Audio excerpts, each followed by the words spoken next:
Thank you, Jennifer. I didn't realize that our relationship with Griff was so in depth, but it's great to be here. As Jennifer said, we at the Michelin Guide, we looked at what was going on at the Griff, and we thought it would be of great interest for us to come here, and especially to Dubai. I was last in Dubai in 1995, and as I was driving in my cab last night to my hotel, my neck is still sore because I was like going like this. I couldn't believe it. Dubai really has changed enormously since I've been here the last time. And when I checked into my hotel, the guy at the front desk said to me, "Good evening, sir. Have you been to Dubai before?" And I said, "No," because I realized that now, today, the Dubai that we're in today is not like the Dubai was 20 years ago. And I think that that's very much a metaphor for the industry that we're in now. Those of us who are in the food and beverage industry, in the restaurant industry, what we see around the world today has little resemblance to what was going on 20 years ago. Obviously, people go, they want to have fun, they want to eat, they want to drink, but it's very, very different than it was 20 years ago. Michelin, I think we're fortunate in the sense that we have a worldwide presence, which I'll tell you a little bit more about, and also tomorrow I'll speak about that. But we're able to figure out, kind of keep our hand on the pulse of what's going on in the food and beverage world, especially in the restaurant world. We reflect what's going on. We're not there to create trends. We're not there to try to tell people what to do. We're more of a mirror on what's going on in the restaurant industry. And I would like to share a few of the things that our inspectors around the world have seen in the last 12 months.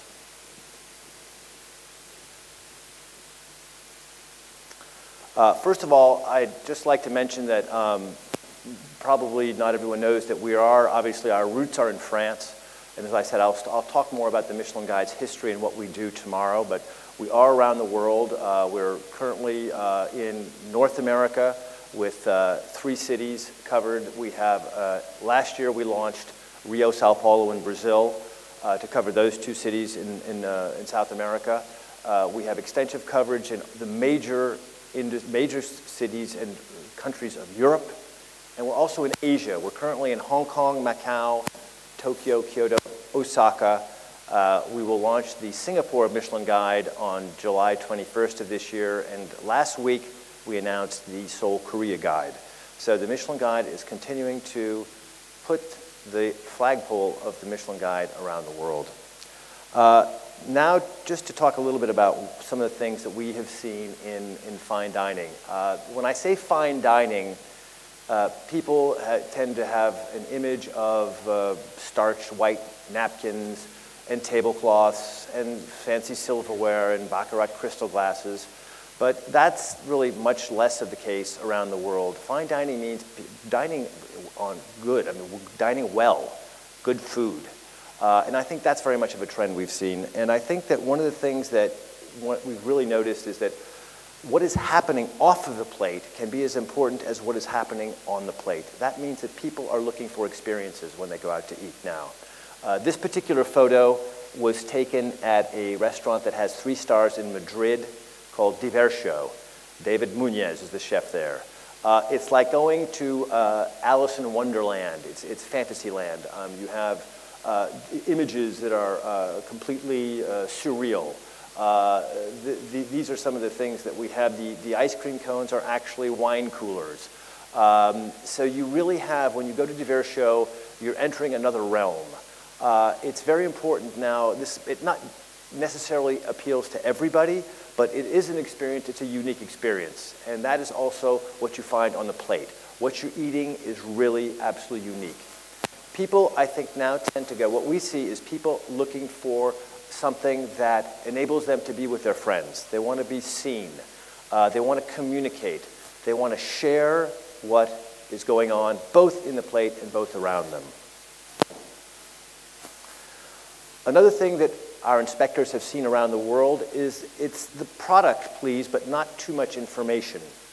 All good food is based upon products. Good products have to be used if you're going to be making good food. But what we've seen is, I know in the past, many of you probably remember going out and having your waiter or waitress tell you, oh, this is a Wagyu beef, it's from Kobe. The farmer's name is Yakimoro.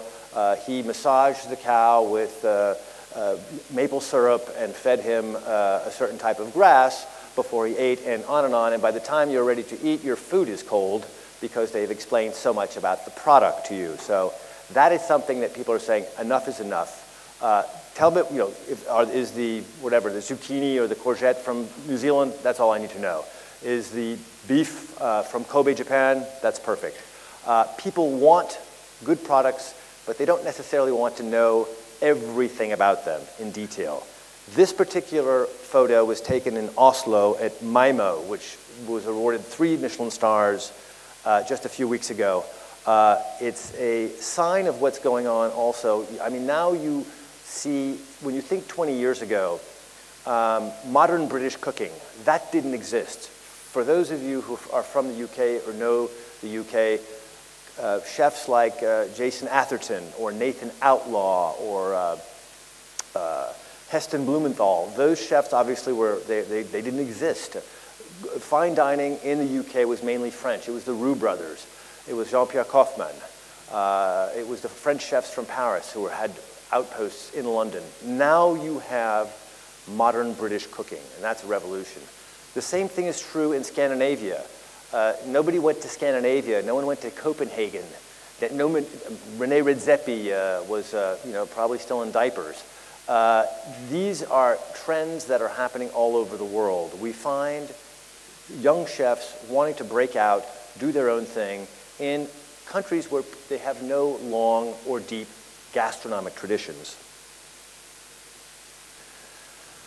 Another trend we find is that people still want to dress for dinner, just not that often. I've taken 2 examples of dining establishments in Paris, where the Michelin Guide is based, to show you a little bit how 2 different extremes, if you will, coexist very comfortably. On the right-hand side here, your right, you see on the left side of the picture is the Maurice. The Maurice is a 2-star restaurant in the hotel called Le Maurice. It's like dining in the Sistine Chapel. If anybody of you have had a chance to go there, it is absolutely sumptuous. You have frescoes, you have on the ceilings, on the walls. You have, it's really like eating in an art museum. Does it appeal to everybody? No, not necessarily. And it's true that probably 90% of the clientele are foreign. But people go there because they get a unique experience. And eating in the Maurice, in addition to the fine food, the surroundings, it's what everyone thinks of classic French dining. It's silverware, it's the cheese trolleys with the silver lids. It is waiters wearing queue de pie, like long-tailed jackets, wearing gloves to slice the bread. It's really an experience that you cannot get anywhere else or very few places. And that still attracts people. Not everybody, but it still has an attractiveness. On the right-hand side, you'll see Septime, which is another restaurant that has 1 Michelin star. Septime is the mirror image of Le Maurice. It is extremely spare. It's wood. There's no decoration on the walls. There's a napkin, and that's it. It's an extremely austere environment. But the food is magic. So people go there because they're looking for that type of experience. And I think these 2 experiences are not mutually exclusive. When you want to go to a wedding anniversary or sign a contract or an important event and you want some pomp and circumstance, the Maurice is perfect. When you want a more laid-back experience, something more casual, a little bit more fun, then you might want to go to Septime.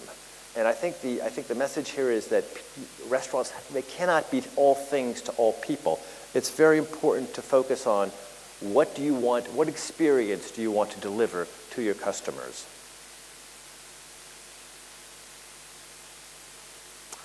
Let me see if I can click to the next slide. There we go. Another trend that we've seen is it's no holds barred. Ingredients, cooking techniques, seasonings, spices have all gone global. I think most of you in this room or in the F&B space or professionals know this. but it's now worldwide. Ingredients are with the air transport now, and I mean, thanks to Emirates. I mean, when you look at what Emirates is able to get from Tokyo to Paris via Dubai, you know, in less than 24 hours, you can get Japanese fish in Paris. You can get French sole or French sea bass to New York. You can get New Zealand lamb around the world. The world transportation network has evolved to a point now where ingredients are no longer a problem. This allows chefs from all over the world to use a multitude of ingredients. Cooking techniques now are completely internationalized. You see people using fire, using smoke, smoking things with hay, smoking things with moss, using ants from the Amazon. Yes, I actually saw that, and I ate an ant once, and I don't know if I'll do it again, but it was certainly a unique experience from the Amazon. You find Amazon perch. You are seeing things around the world that you've never seen before. Japanese-Peruvian fusion, for example. That's something that you haven't seen for, you know, that's something relatively new. Now, chefs are able to use and integrate different ingredients, different cooking techniques, different seasonings to come with a truly unique signature. This particular photo was taken at Kai, which is he's a Japanese chef cooking French technique and doing his own type of food in Paris with 1 star. It is an example of, I think, what you find now in terms of absolutely unique signatures that chefs are able to come up with thanks to the ingredients, techniques, and seasonings that are available. I'd also just like to very briefly talk about some of the challenges that chefs are finding. And then those of you in the restaurant industry, this is not going to be, I think, any revolutionary news, but I think it does kind of distill some of the things, some of the challenges that going forward, chefs, restaurateurs, and restaurant investors are going to need to face. Number one and foremost is staffing. Stiff competition for the best talent. I, having trained as a chef in my youth in France, can remember it was a difficult, hot, and physical job. It still is. However, the best chefs are not only just great technicians, great and great artists, they're also they're like a manager of a football club or a captain of a hockey team. They really have to be team leaders. You cannot, no chef, great chef is an island. He's got to be a motivator, he's got to be a leader. And these particular chefs are difficult to find and difficult to hold. So going forward, making sure that you have the right staff members is absolutely crucial to making your restaurant a success. Oops, sorry, I missed one. Sorry about that. Got it. Managing your e-reputation in the age of TripAdvisor and Twitter. I think that's one of arguably the most frustrating and vexing issues facing restaurants today is the fact that they have completely lost control over what their e-reputations are becoming with Twitter, with TripAdvisor, with Yelp, with Urban Spoon, with Eater.com, with the variety of social media available instantaneously, it makes for a very challenging environment. You see people all over the world using their smartphones to photograph, comment on, and send their opinions to their friends or posting them on their Facebook pages in live time, directly, at the same time. It's extremely challenging for a chef to control that. And it's also extremely challenging to make sure that what's being posted has actually happened. Have the people actually eaten in the restaurant? I can't tell you how many chefs have shown us pictures of food supposedly from their restaurant that they never cooked. So that's a real challenge going forward. The same thing is with Twitter. Now everyone's tweeting about what they're eating. You know, there is no easy answer. The ultimate goal is to make your customers happy, but their ability to control that in today's age of instant communications is very challenging. Another challenge is sourcing. Sourcing, as I mentioned earlier, sourcing on the one hand has become much easier because of the transport networks around the world. chefs from almost anywhere have access, obviously at a certain price, but have access to products that they could no longer, they used to in the past could not have or couldn't get them in time. Now these products are available. The importance, though, is able to ensure a steady supply. It does no good for your restaurant, for your chef, for your customers if you are unable to control your supply chain and make sure you can get consistent quality products throughout the year. Finally, CRM, customer or client relationship management. Any restaurant, many restaurants, especially in a place like Dubai or a place like London, Paris, New York, they rely on, for a good part, on people who are passing through. Visitors, tourists, people who are there for business, whatever it may be. But that clientele is very, very fickle and can not necessarily come back every year or every month. So it's extremely important for restaurants to maintain a solid base of local customers. And in order to do that, you really need to have, at least what we've seen, is a CRM system in place. It can take different forms. It can take having personal service, recognizing customers, calling them by name, very simple, old-fashioned things like that. It could also be loyalty cards. It can be special clubs. It can be inviting them to special wine tastings, or having wine, having them in the kitchen, at the chef's table in the kitchen for those restaurants that have that. But it's extremely important, just as the airlines do, the hotels do, having loyalty programs to make sure that those customers keep coming back. Oops. Sorry. Those are just a few of the points I wanted to share with you. As I said, I will be speaking about the Michelin Guide, its history, the inspectors, how we do our job, and what it's taken to get to where we are over the last century. I'll be doing that tomorrow.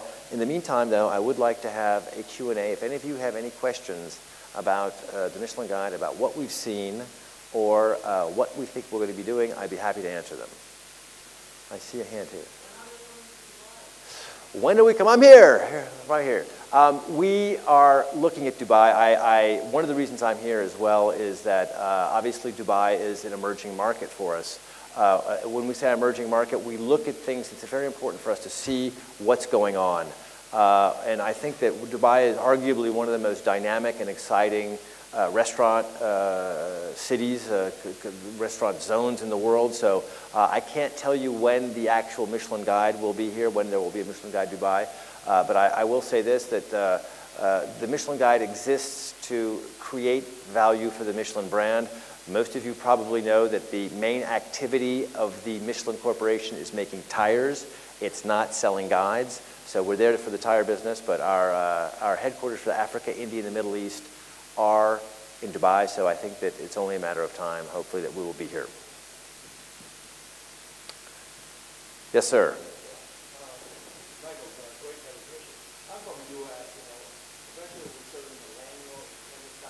Yeah. Just focus on the food. Yeah. Not too much information.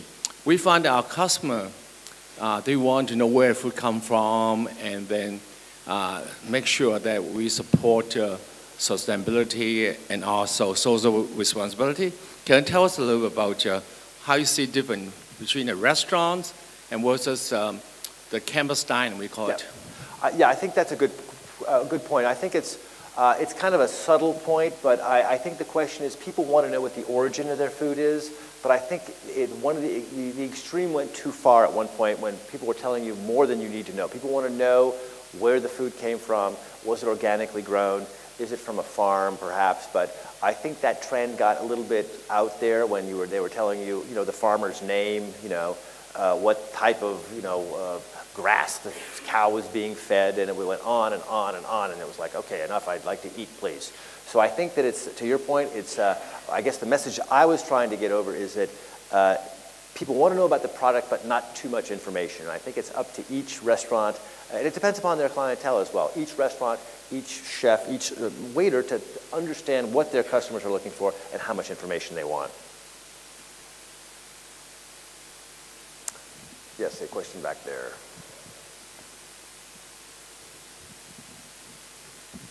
Thank you. Thank you very much, Michael. Very interesting. My name is Peter Backman from Horizons Consultancy in London. I've noted what you've said about the challenges and opportunities and how this affects the fine dining sector. I'd observe also that it applies just as much to other sectors of the market, the more casual dining and lower cost. Are there any challenges which are particularly relevant to the fine dining sector?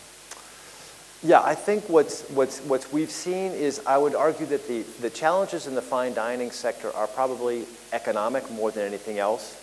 Because in the fine dining sector, although I would like to make, and I'll talk about more about this tomorrow, Michelin is known for fine dining, mainly our stars, the Michelin stars, 1, 2, and 3 stars.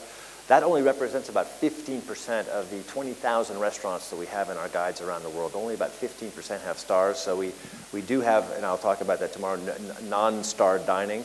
But in the fine dining space, the issue is the cost of your raw material, the ingredients, the manpower necessary to produce it, and often the in-house staff, the front of the house staff necessary to deliver it can be considerable.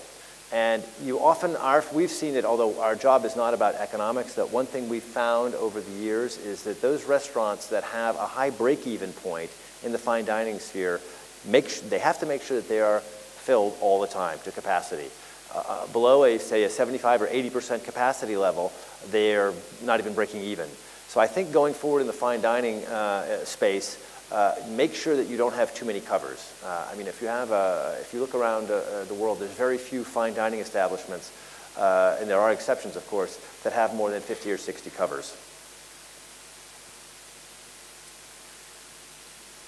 Yes, sir.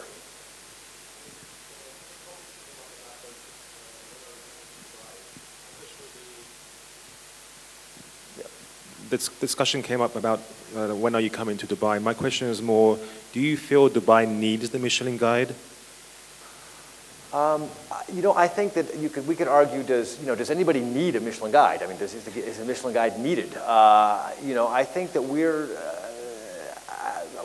I will say this, I think that what we've seen is we bring our inspectors' point of view. We've been doing this, and as I said, I'll talk about this tomorrow, about actually how we rate food.